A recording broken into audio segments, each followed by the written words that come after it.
I'm Dr. Sheth, I'm Abby, the nurse practitioner. and today we're going to talk to you about injectable fillers. Fillers can be used in all different areas of the face. We can use it underneath the eyes to restore the hollows. We can use it in the cheeks to give you those model cheekbones. We can plump up your lips, or we can even use it on your lower face to get rid of those age lines. Today we're going to show you a full treatment of global rejuvenation on our lovely model here, Abby. So we're going to be treating her cheeks, otherwise known as the mid-face, as well as her tear troughs, her nasolabial folds, marionette lines, and the chin. Most of the fillers we use in our practice are actually hyaluronic acid, and that is a naturally occurring substance that's found in our bodies.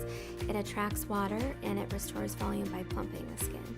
Injectable fillers are one of the most popular treatments in our practice, and we use them on patients, both male and female of all ages.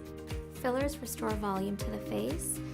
They fill in deeper lines and wrinkles, and they restore that natural balance to the skin and to the face that we lose as we age.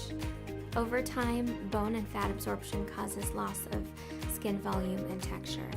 Hyaluronic acid fillers can restore this, achieving a nice harmonious balance to the face.